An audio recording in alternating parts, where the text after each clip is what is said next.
Hello everyone. तो आज जो टॉपिक हम पढ़ने वाले हैं it is oblique projectile motion. अब इसमें हम क्या पढ़ेंगे? Formulas for complementary angles. Formulas for complementary angles of projection. तो हमने किया क्या इसमें? आपके पास प्रोजेक्टाइल है एक, ठीक है, एक प्रोजेक्टाइल जिसका मास क्या है भाई? m।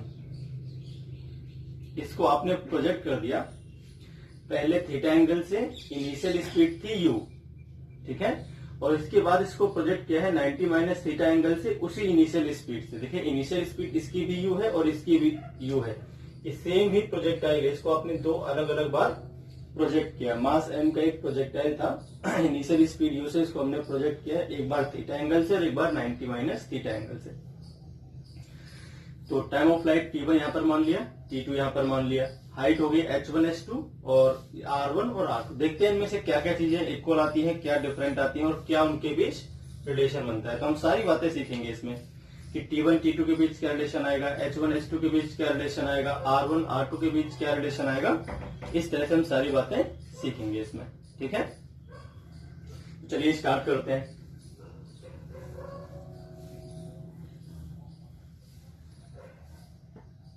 सबसे पहले बात कर लेते हैं रेंज की।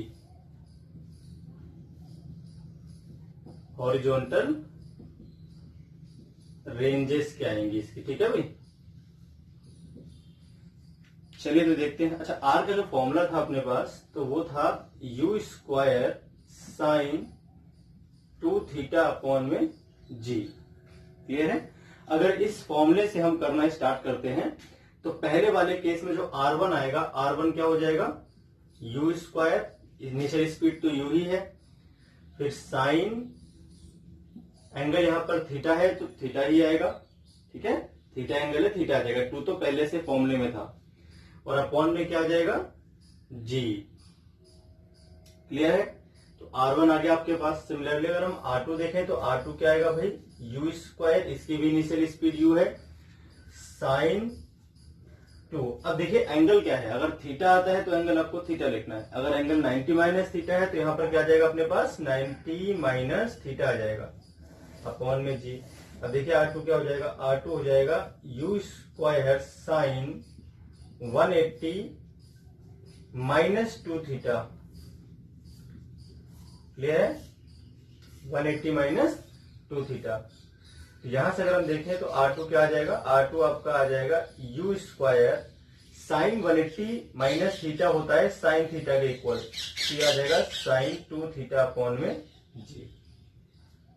ठीक है, तो R1 क्या था? u square sine 2 theta upon g, जबकि R2 भी क्या है? u square sine 2 theta upon g, क्योंकि साइन 180 माइनस थीटा क्या होता है?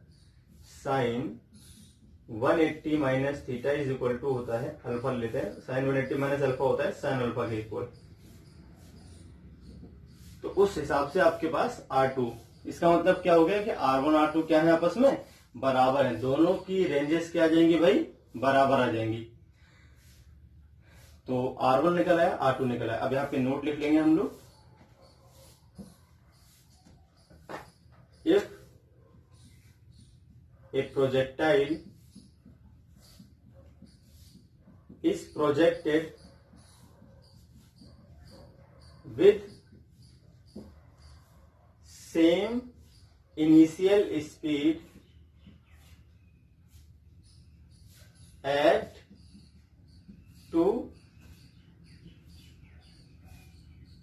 complementary angles, theta and 90 minus theta, then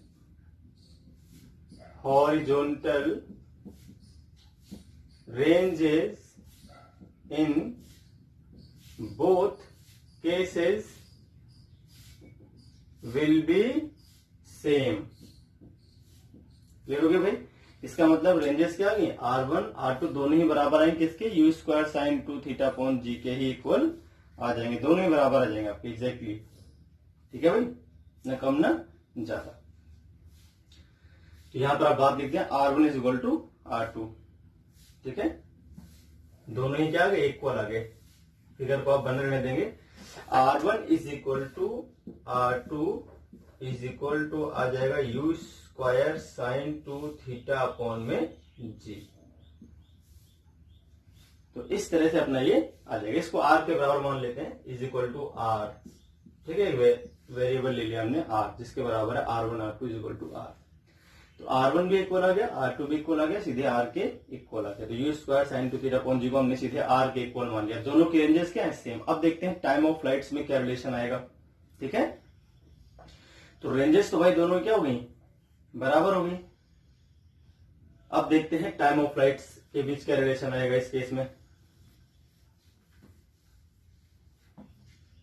तो इन्हीं दोनों एंगल्स के लिए अगर हम टाइम ऑफ फ्लाइट्स को देखते हैं,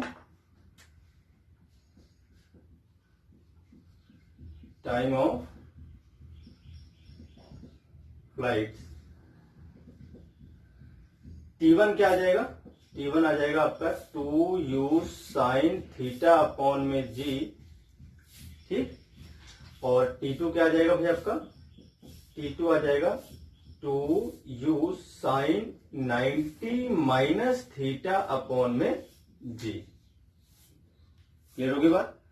तो T1 आपका यहां से आ जाएगा, T1 तो आ ही गया, T2 को थोड़ा और सॉल्व कर लेते हैं। T2 इज इक्वल टू हो जाएगा आपके पास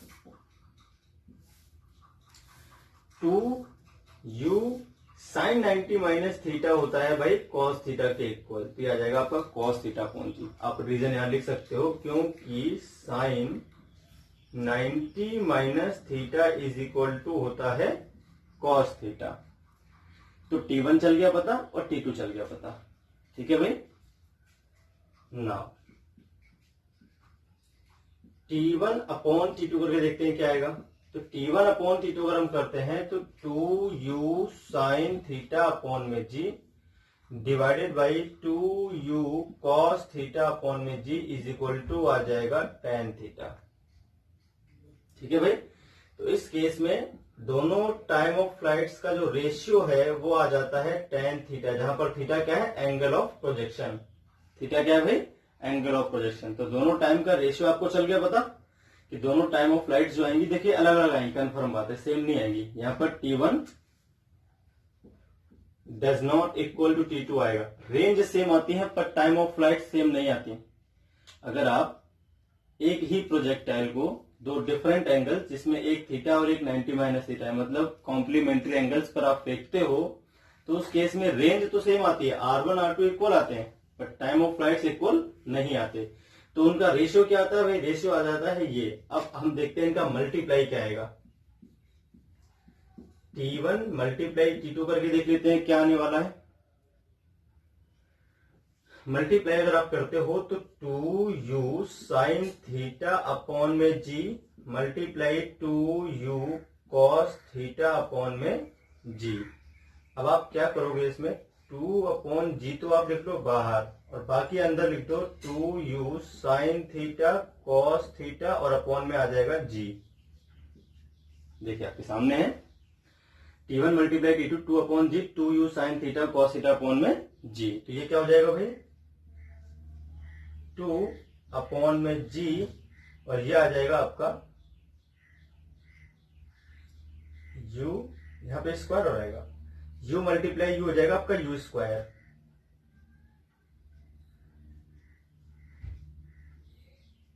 तो U square 2 multiply sign theta cos theta को हम बोलते हैं sign 2 theta.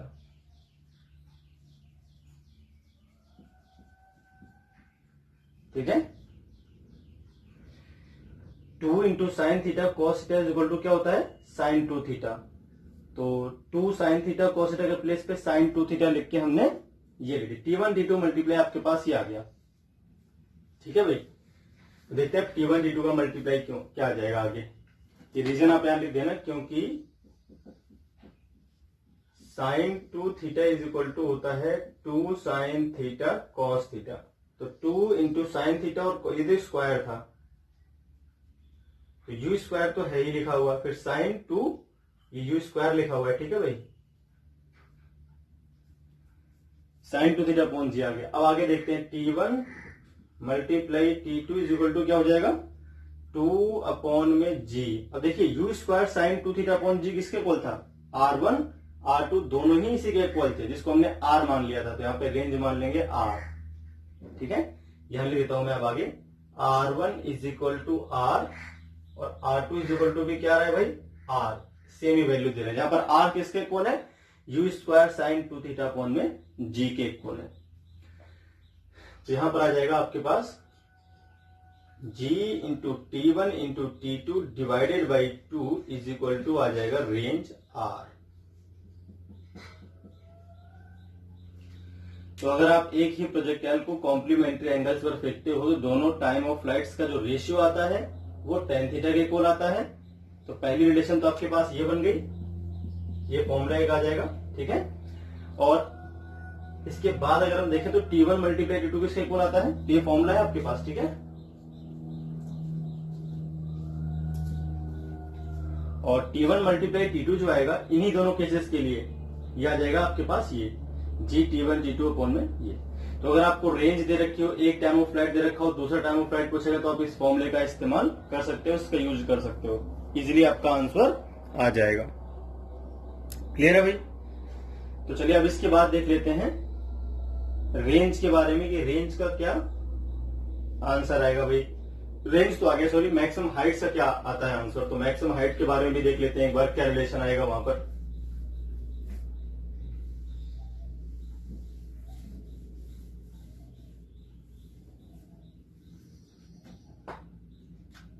Maximum Heights H1 H2 का क्या रिलेशन आएगा वो भी देख लेते हैं एक बार। भाई देखिए H1 क्या आ जाएगा? H1 आपका आ जाएगा u square sine square theta upon में 2g होता है फॉर्मूला इसका मैक्सिमम हाइट का। ठीक है भाई, तो u था u स्क्वायर, एंगल था थीटा, तो H1 तो ये आ गया। अब देखते हैं H2 क्या आएगा भाई। H2 आ जाएगा आपका u square sine square 90 minus theta upon में 2g। तो ये हो जाएगा u square cos square theta upon में 2g। आपका H2 आ जाएगा, रीजन वही था, sine 90 minus theta is equal to होता है कॉस थीटा। क्लियर है? तो आपका H1 आ गया, H2 आ गया। तो यहां से अगर हम देखें तो H1 does not equal to H2 आ रहा है, फिर वही बात आ गई। It means H1 does not equal to H2। सिर्फ रेंज सेम आई थी, न तो टाइम ऑफ फ्लाइट सेम आया और ना ही मैक्सिमम हाइट सेम आई। मैक्सिमम हाइट्स भी क्या आ गई? डिफरेंट आ गई। तो सिर्फ रेंज सेम आई थी, ना तो हाइट सेम आ रही है, ना टाइम ऑफ फ्लाइट सेम आ रहा है। तो अब देखते हैं इनका क्या रिलेशन आएगा, इनका मल्टीप्लीकेशन क्या आएगा और इनका डिवीजन क्या आता है। तो अगर हम देखें H1 अपॉन में H2 करें, तो H1 अपॉन H2 करूंगा तो u square sine square theta upon में 2g, फिर आ जाएगा u square cos square theta upon में 2g। यह आ जाएगा आपका tan स्क्वायर थीटा। ठीक है भाई, H1 अपॉन H2 क्या आ जाएगा? tan square theta. और tan थीटा हमने प्रूफ किया था T1 अपॉन T2 के इक्वल, तो T1 अपॉन T2 का होल स्क्वायर भी लिख सकते हो आप यहाँ पे। तो यह आपका आ जाएगा पहला रिलेशन। अभी हमने पीछे पढ़ा था कि T1 अपॉन T2 जो था, इस केस में दोनों टाइम ऑफ फ्लाइट्स का जो रेशियो था वो tan थीटा के इक्वल था। तो इस हिसाब से आपका ये आ जाएगा आंसर। ठीक है, H1 upon H2 equal to tan square theta T1 upon T2 का होल स्क्वायर। तो भाई रेशियो तो ये आ गया। अब देखते हैं मल्टीप्लाई क्या आ जाएगा। ठीक है, दोनों का मल्टीप्लीकेशन करके देखते हैं H1 H2 का मल्टीप्लीकेशन किसके इक्वल आने वाला है। ये रिलेशन आप नोट कर लें, पहला रिलेशन आ गया। अब H1 मल्टीप्लाई H2 करेंगे, ठीक है, तो ये आपका हो जाएगा u square sine square theta upon में g multiply u square cos square theta upon में यहां पर आ जाएगा 2g। ठीक है, तो H1 multiply H2 is equal to हो जाएगा U square sine theta cos theta, ठीक है, का होल स्क्वायर, और अपॉन में आप लिख सकते हो इसको 4G square, 4G square. Clear है भाई? अब देखिए क्या करना है इसमें, आपको ध्यान से देखें तो हमारे पास जो रेंज का फॉर्मूला होता है वो होता है U साइन 2 से ऊपर नीचे मल्टीप्लाई कर दीजिए इसमें, यहां पर भी। तो एक्चुअल में हम करेंगे इसका 4 से मल्टीप्लाई ऊपर नीचे, तो 4 अपॉन में 16 कर दीजिए, यहां पर 4 से मल्टीप्लाई, नीचे 4 से मल्टीप्लाई, तो 4 ऊपर आ जाएगा और 4 4 जा 16 हो जाएगा। अब ये आ जाएगा आपका U square sine theta cos theta whole square, और अपॉन में आ जाएगा आपका, इसको G को भी इसी में शामिल कर लेते हैं,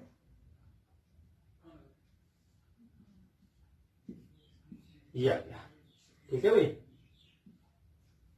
देखिए G स्क्वायर था तो स्क्वायर लगा दिया, G स्क्वायर हो गया। साइन स्क्वायर थीटा था, कॉस स्क्वायर थीटा था, तो होल स्क्वायर लगाए, sine square theta cos square theta. फिर U स्क्वायर और U स्क्वायर, U की पावर 4, तो स्क्वायर ये रहा, स्क्वायर ये रहा, तो पावर 4 आ जाएगी। 4 से ऊपर नीचे मल्टीप्लाई कर दिया है, ये आ जाएगा आपके पास। ठीक है भाई, अब इसमें इस 4 को अंदर भेजते तो 2 का होल स्क्वायर हो जाएगा ये, 1/16 2 U square sine theta cos theta upon में G raise to the power 2 हो जाएगा। तो यहां से देखते हैं H1 H2 क्या आ जाएगा, H1 साइन 2 थीटा अपॉन में G आ जाएगा आपके पास। ये कैसे है वो देखते हैं, क्योंकि sine 2 theta is equal to होता है 2 sine theta cos theta. Clear है भाई? तो 2 into sine theta cos theta के प्लेस पे मैंने साइन 2 थीटा इसमें पुट कर दिया, तो 1/16 था, तो H1 H2 आपके पास ये आ गया। ठीक है, और होल स्क्वायर भी आया क्योंकि होल स्क्वायर लगा हुआ है इस पे, ये स्क्वायर लगा हुआ है तो होल स्क्वायर भी आ जाएगा। अब यहां से देखें तो H1 H2 is equal to आ जाएगा आपका 1/16 मल्टीप्लाई R स्क्वायर, क्योंकि जो R था वो था U square sine 2 theta upon में G के इक्वल। ठीक है, U square sine 2 theta upon G के इक्वल। तो 4 into root H1 H2 is equal to R आ जाएगा यहां पर, यह आपके पास आ जाएगा फॉर्मूला। ठीक है भाई, तो इस हिसाब से आ गया आपका H1 H2 का मल्टीप्लाई। तो एक रिलेशन आ गया रेंज और दोनों हाइट्स के बीच, और एक दोनों हाइट का रेशियो आ गया था, दोनों टाइम ऑफ फ्लाइट्स का रेशियो, दोनों टाइम ऑफ फ्लाइट्स का मल्टीप्लीकेशन। तो इस तरह से हमने कॉम्प्लीमेंट्री एंगल्स के लिए जो भी बातें पॉसिबल थी सारी की सारी पढ़ ली, कि रेंजेस के बीच क्या रिलेशन आता है। दोनों रेंज बराबर आ गई थी, तो R1/R2 क्या आ जाएगा भाई, 1 के इक्वल आ जाएगा। ठीक है, R1 is equal to R2 आया था, दोनों रेशियो का, दोनों जो रेंजेस हैं इनका रेशियो सीधे 1 के बराबर हो जाएगा, R1/R2 का हो गया 1 के इक्वल आ जाएगा। तो ये था कॉम्प्लीमेंट्री एंगल्स के बारे में। ठीक है, सारी बातें जो भी हमने सीखनी थी आज। तो अब बात कर लेते हैं कुछ,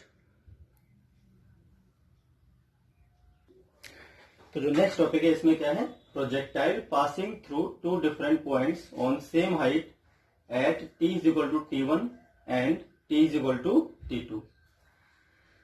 अब देखिए क्या है इसमें, एक प्रोजेक्टाइल फेंका गया है इनिशियल स्पीड u से, एंगल ऑफ प्रोजेक्शन जो है वो हॉरिजॉन्टल से थीटा है। अब ये पॉइंट O से जाता है A तक, और टाइम लगता है इसको T1। ठीक है, time from O to A is equal to T1 and time from O to B is equal to T2, और यहां से पूरा यहां तक जाने में टाइम लगता है इसको T2। अच्छा, A और B पॉइंट जो है वो सेम लेवल पे हैं, A and B are at same level. Figure में दिख रहा है, और ये कितनी ऊंचाई पर है, ये ग्राउंड से h हाइट पर है, ग्राउंड से ये h हाइट पर है। तो क्या रिलेशन बनेगा, h T1 और T2 के बीच। ठीक है भाई, ये क्वेश्चन में यू नहीं दिया था, यू हम अपने मन से मानेंगे बाद में। तो मान लीजिए आपको क्वेश्चन सिर्फ इतना दे रखा है कि टाइम दे रखा है T1, टाइम दे रखा है T2 और h हाइट से दोनों पॉइंट h हाइट पे हैं। तो क्वेश्चन में देगा कि ए और बी दो पॉइंट जब कोई प्रोजेक्टाइल गुजरता है तो टाइम T1 था, यहाँ पर T2 था और यह हाइट h थी। तो बताइए T1, T2 और h के बीच क्या रिलेशन आएगा, या इनमें से अगर मैं T1 दे दूं और h दे दूं तो फिर T2 कैसे फाइंड करेंगे। तो अब यहाँ पर हम इनिशियल स्पीड को मान लेंगे u और मान लेते हैं एंगल ऑफ प्रोजेक्शन क्या है, थीटा है। ठीक है, लेट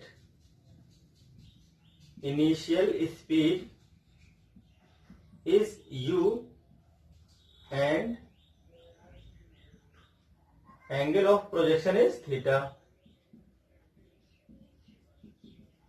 then ठीक है भाई। अब अगर हम बात करते हैं मोशन अलोंग वर्टिकल डायरेक्शन, अगर हम बात कर लेते हैं मोशन अलोंग वर्टिकल डायरेक्शन तो क्या आएगा देखते हैं भाई।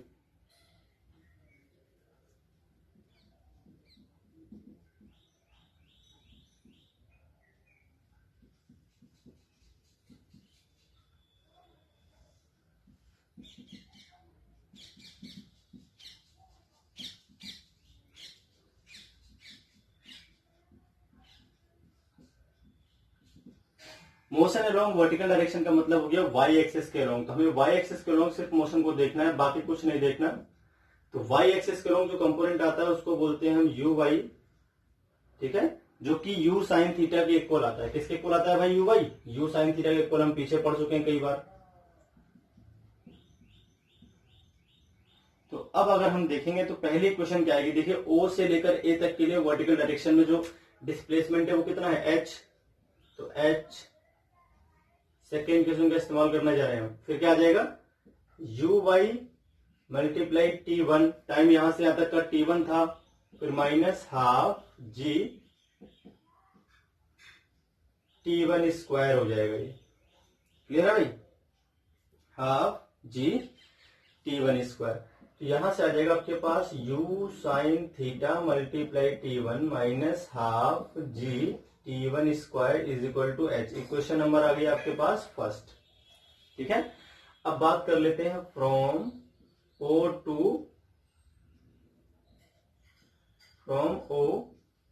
B। ठीक है, अब फ्रॉम O टू B बात कर ली जाए अगर,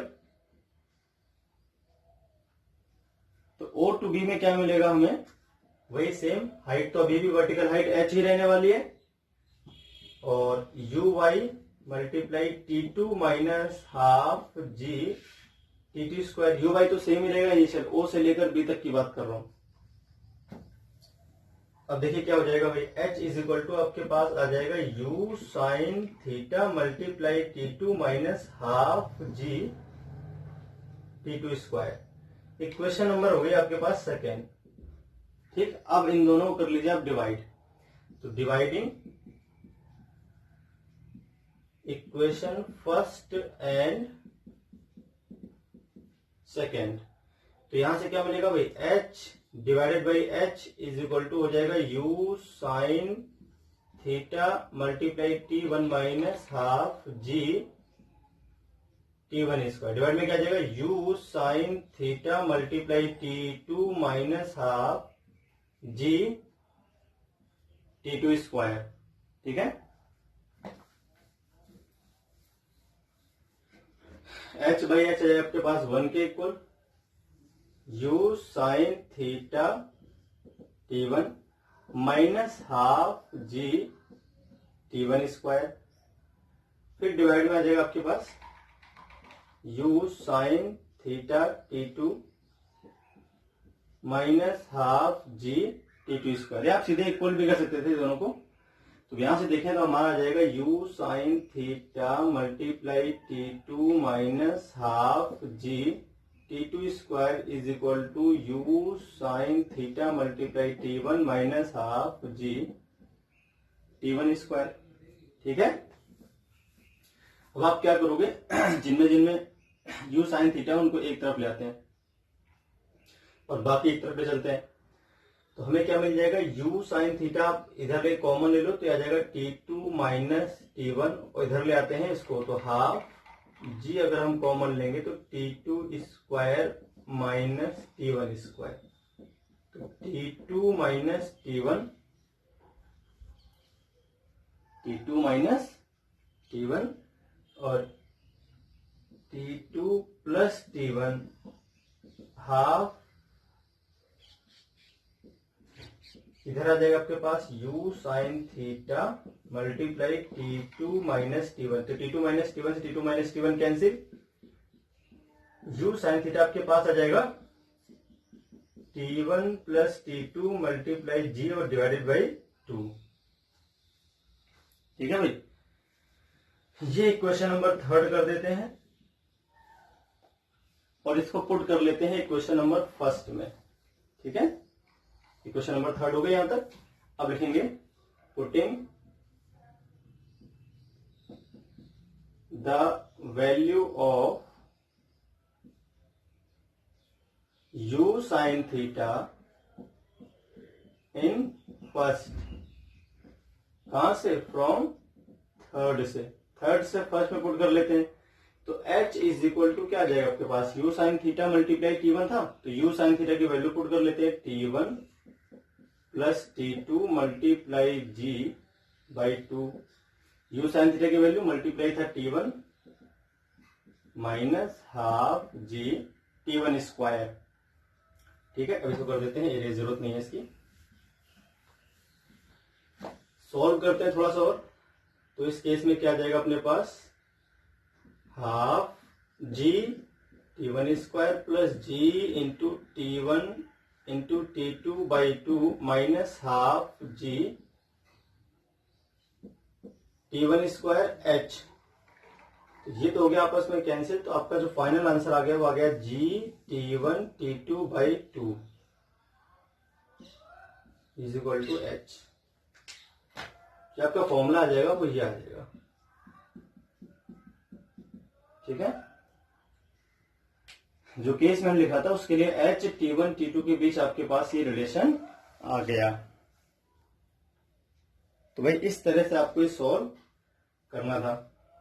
चलिए तो एक और देख लेते हैं। तो जो नेक्स्ट टॉपिक है इसमें क्या है, relation between horizontal range and maximum height. तो आपने मान लीजिए एक प्रोजेक्टाइल u स्पीड से फेंका, एंगल ऑफ प्रोजेक्शन थीटा है, रेंज आ गई आपकी r और मैक्सिमम हाइट आ गई आपकी h। तो r इज इक्वल टू क्या होता है भाई, r इज इक्वल टू होता है u square sine 2 theta upon में g। ठीक है भाई, u square multiply 2 sine theta cos theta divided by आ जाएगा g। इक्वेशन नंबर होगी फर्स्ट। ठीक है, हम जानते हैं साइन 2 थीटा होता है 2 साइन थीटा कॉस थीटा के equal. Again sine 2 theta is equal to होता है 2 साइन थीटा कॉस थीटा। अब हम h की बात करेंगे तो आ जाएगा u square sine square theta upon में 2g। नाउ अगर हम करते हैं r डिवाइडेड बाई h, दोनों इक्वेशंस को डिवाइड कर लेते हैं तो अपने पास आ जाएगा u square into 2 sine theta cos theta divided by g। यहां पर आ जाएगा आपके पास u square sine square theta upon में 2g। ठीक है भाई, तो अब देखते हैं r बाई h कितना आ जाएगा। r बाई h जो आपका आ जाएगा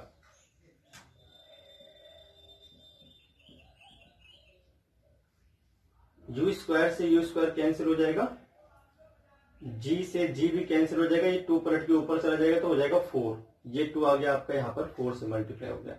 एक साइन से एक साइन कट जाएगा तो यहाँ पर आ जाएगा आपके पास कॉस थीटा और अपॉन में साइन थीटा। तो ये आ जाएगा 4 into H into cot theta is equal to होता है r। ये भाई आपके पास आ जाएगा एक रिलेशन, क्लियर हो गई बात, जहां पर r इज इक्वल टू होता है 4h कॉस थीटा। तो मैक्सिमम हाइट और रेंज के बीच आपके पास ये रिलेशन आएगा। ठीक है। अब अगर हम बात करते हैं इसी में स्पेशल केस की, ठीक है, तो नोट कर लेते हैं एक बार। If R is equal to H दे रखा हो तो एंगल थीटा क्या आएगा? किसी भी केस में अगर आपको दे रखा हो if R is equal to H, भाई आपने इस तरह से फेंका है कि मैक्सिमम हाइट है वो रेंज के इक्वल आ गई, तो किस एंगल पर आपने इसको फेंका होगा? ठीक है,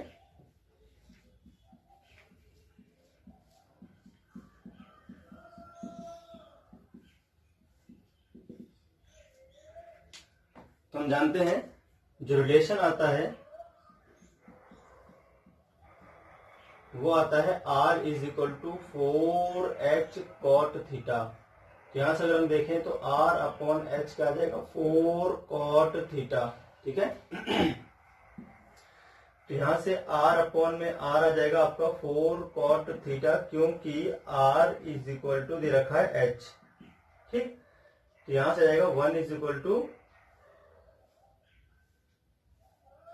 1/4 इज इक्वल टू आ जाएगा कॉट थीटा। ठीक है, तो थीटा इज इक्वल टू आ जाएगा कॉट इनवर्स 1/4, जो कि आता है लगभग 76 डिग्री के आसपास। किसके इक्वल आता है भाई? 76 डिग्री के आसपास। ठीक है, और यही आपका इक्वल आ जाएगा tan इनवर्स 4 के। तो थीटा इज इक्वल टू मैं दोबारा लिख देता हूं, कॉट इनवर्स 1/4, इनवर्स का मतलब -1, या फिर आ जाएगा tan इनवर्स 4, और या फिर आ जाएगा 76 degree.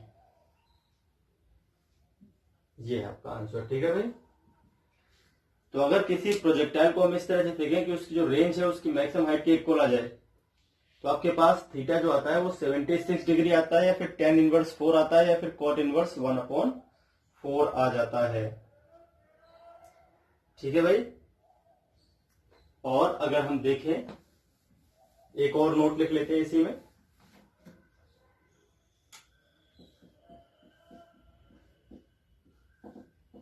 If R is equal to 4H for a projectile, then जैसे हम जानते हैं R इज इक्वल टू क्या होता है? 4H cot theta. तो यहां से आ जाएगा R अपॉन में 4H is equal to cot theta. अब चूंकि R is equal to 4H दे रखा है आपको क्वेश्चन में, इसलिए 1 इज इक्वल टू क्या आ जाएगा? cot theta. और cot थीटा 1 कब होता है? cot थीटा 1 होता है 45 डिग्री पे। तो अगर आप किसी प्रोजेक्टाइल को 45 डिग्री से फेंकते हो तो जो उसकी रेंज आएगी वो उसकी मैक्सिमम हाइट का 4 टाइम्स हो जाएगी। ठीक है भाई, तो इस तरह से अपने पास ये रिलेशंस थी। तो आज के लिए इतने, फिर नेक्स्ट वीडियो लेक्चर में मिलेंगे कुछ इंटरेस्टिंग टॉपिक के साथ।